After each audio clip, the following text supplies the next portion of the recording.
Este fin de semana se celebraba el primer congreso del PSOE en bastante tiempo, en el que no había emoción por ver quién era secretario general del PSOE, porque nadie disputaba a don Pedro Sánchez el cargo de secretario general del PSOE, al contrario de los últimos 3 congresos donde había habido competencias. Es una de las ventajas que tiene don Pedro Sánchez de tener sus posaderas sentadas en la Moncloa, que cuando estás en el poder, digamos que los críticos suelen estar más arrugados, salvo en el caso del PP, donde incluso aunque estés en la oposición, suele costar mucho que haya más de un candidato a ocupar algún cargo.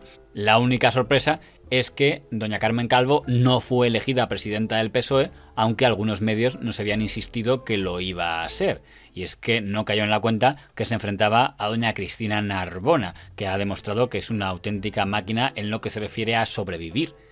Recordemos que la señora Narbona ya estuvo en el equipo de don Felipe González, sobrevivió a la etapa de don Joaquín Almunia, estuvo en el equipo del señor Rodríguez Zapatero y ahora está en el equipo de don Pedro Sánchez. Eso es arte en el campo de la supervivencia. Pero me interesa más hablar de temas mediáticos, porque me comentaron que el sábado iba a haber una especie de conexión en internet de lo que podríamos llamar la Brigada del Amor mediático.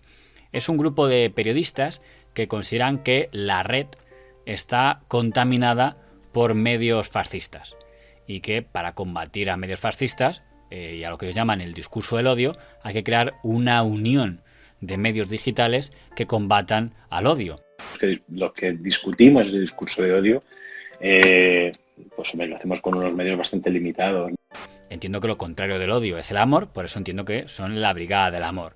Entonces se conectó don Antonio Maestre, que es subdirector de La Marea, con otro señor, para explicarnos lo importante que era luchar contra el odio, y por tanto entiendo que ser la Brigada del Amor, aunque su tono no me parecía muy amoroso. ¿Qué coño están diciendo estos Aznar, Ayuso? Lo cierto es que estamos inmersos, ¿no? Yo creo que en una primavera reaccionaria, en un momento en el que los discursos de odio y somos gente que tiene mucho compromiso por un periodismo independiente. En un momento en el que la resistencia se va a tener que hacer en las calles, en los barrios, en el metro, en los autobuses, etcétera, pero también, sobre todo, por nuestra parte, desde los medios de comunicación.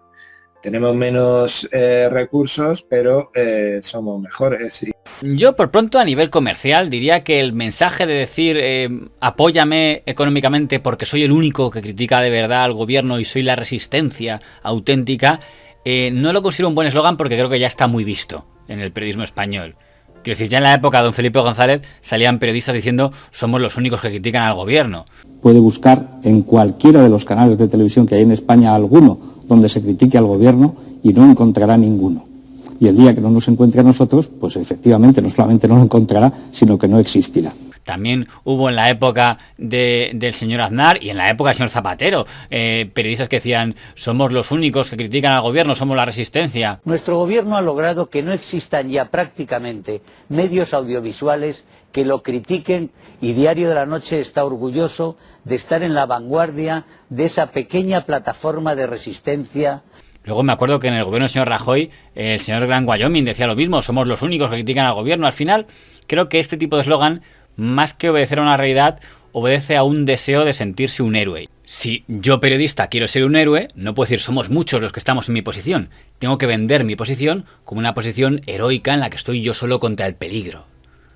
Curioso que encima en el caso del señor Maestre no es un periodista que tenga mucho interés en criticar al gobierno. Es más, parece que su mayor interés es criticar a la oposición. La otra enmienda a su estrategia es que es muy difícil que te presentes como la resistencia si has sido tertuliano en Televisión Española, has sido tertuliano en Mediaset España y has sido tertuliano en A3 Media. Es decir, en los 3 mayores imperios de comunicación que hay en España.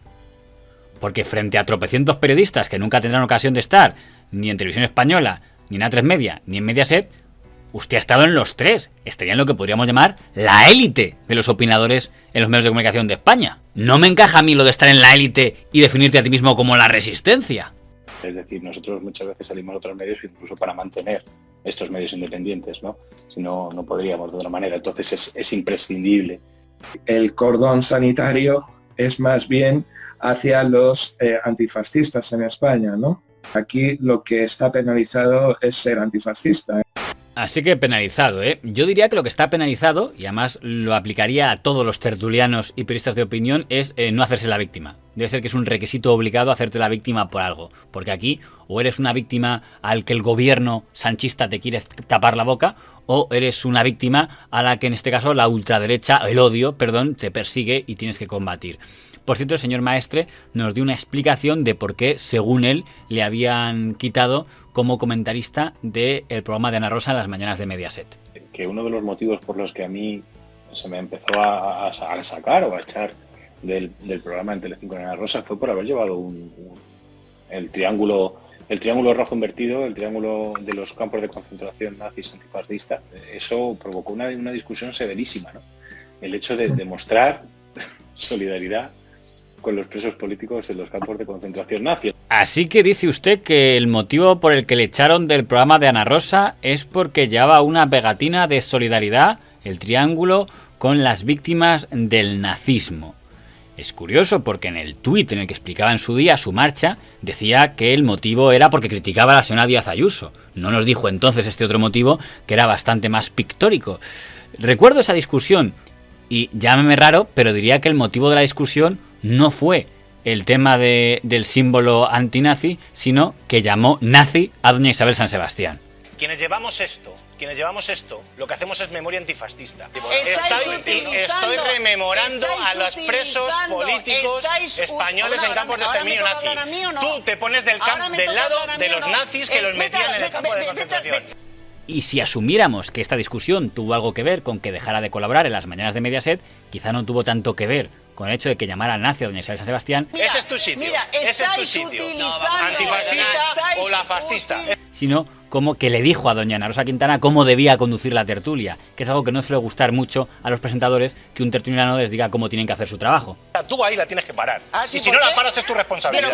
Es tu responsabilidad. Luego no nos equipares a los dos. Luego no nos equipares a los dos. No me vas a decir a mí cómo Sí, te lo digo. Claro, pues entonces aguanta que yo responda. Es la ventaja de tener complejo de héroe, que todo es reinterpretable. En vez de decir... hubo una discusión en esa tertulia porque llamé nazi y fascista a doña Isabel San Sebastián porque se puso petarda conmigo, igual me pasé cuando le dije a la señora Quintana cómo debía conducir la tertulia. No, eso en su memoria se ha convertido en tuve una bronca porque llevaba el triángulo contra el nazismo. Se me empezó a sacar o a echar del programa en Telecinco de Ana Rosa fue por haber llevado el triángulo rojo invertido, el triángulo de los campos de concentración nazis antifascistas. El portavoz de la Brigada del Amor también se quejó del grupo Prisa y dijo que el día en que doña Rocío Monasterio estuvo en la cadena SER, él tuvo una discusión telefónica con un directivo de Prisa porque no se hacían eco de sus informaciones. Y yo me acuerdo que yo puse un tuit como que a ver si ahora el grupo Prisa, ahora que había visto al monstruo dentro de su estudio, a ver si se daba cuenta del peligro que llevaban. Es curioso que combata el odio quien se refiere como monstruo a doña Rocío Monasterio por el delito de que piensa lo antagónico a lo que piensa él. Me acuerdo que me llamó alguien del grupo y les dije, ¿habéis replicado alguna de las informaciones que hemos hecho sobre la extrema derecha? Y me dijo que no, porque nosotros estábamos demasiado posicionados ideológicamente. Y cuando la información es información, no importa lo que pienses, la información es información. Cierto es, los hechos son los hechos y no debería influir la ideología del periodista, pero reconozca que si un periodista baja tanto el listón de la crítica hasta el punto de decir que cualquier mujer que sea asesinada en España es culpa de Vox y de los simpatizantes de Vox que son cómplices de cualquier mujer que sea asesinada en España, o de decir que el hecho de que el señor Abascal cite el número 18 ¡18 pasos! demuestra que es un nazi porque 1 y 8 son las letras A y H del abecedario, sea Adolf Hitler, puede parecer lógico que un medio como la cadena SER tenga algún recelo de hacerse eco de informaciones que parecen más basadas en un autoconvencimiento personal que en hechos indiscutibles. Es que es curioso, pero mostrarse como antifascista, no solo en cualquier tipo de ámbito público, también en el nuestro, en el periodismo, te crea como una mácula. Pero ya si eres antifascista, cuidado, es que no eres de fiar. Cuando cualquiera debería entender que dentro de una democracia todo el mundo debería ser antifascista. ¿No? Qué injusta es la vida con el señor Maestre. Por cómo lo cuenta, solo cabe concluir que la sociedad española es muy cobarde y muy mala, que le deja ahí solo luchando contra el fascismo. ¿Se le ha ocurrido considerar que a lo mejor es porque él, en su censo de fascistas, ha incluido a demasiadas personas?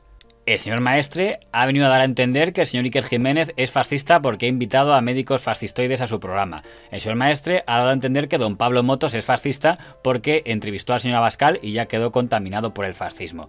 El señor Maestre ha dicho que un importante sector del Partido Socialista es fascista porque son caballos de Troya del fascismo.